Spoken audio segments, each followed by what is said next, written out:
दिलवा के बतिया बताई कैसे ये हो, दिलवा के बतिया बताई कैसे।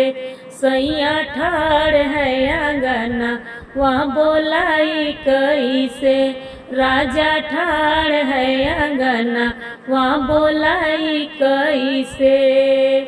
दिलवा के बतिया बताई कैसे ए हो, दिलवा के बतिया बताई कैसे। राजा ठाड़ है आंगना वहाँ बोलाई कैसे, सैया ठाड़ है आंगना वहाँ बोलाई कैसे। चूड़ी खान कऊ तो सास जानी जाई है, सास जानी जाई है हो, सास जानी जाई है। चूड़ी खान कऊ तो सास जानी जाई है। माथवा की बिंदी या देखाई कैसे ये हो, माथवा के बिंदिया देखाई कैसे।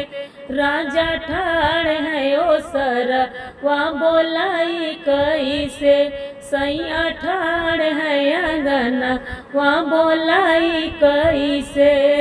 दिलवा के बतिया बताई कैसे ए हो, दिलवा के बतिया बताई कैसे। राजा ठाड़ है आंगना वहाँ बोलाई कैसे, सैया ठाड़ है आंगना वहाँ बोलाई कैसे। पायल छान कऊ तो जठनी सुनी ले है, पायल छान कऊ तो जठनी सुनी ले है। जठनी सुनी ले है हो, जठनी सुनी ले है। पायल छान कऊ तो जठनी सुनी ले है। कमर कर धनिया देखाई कैसे हो, कमर कर धनिया देखाई कैसे।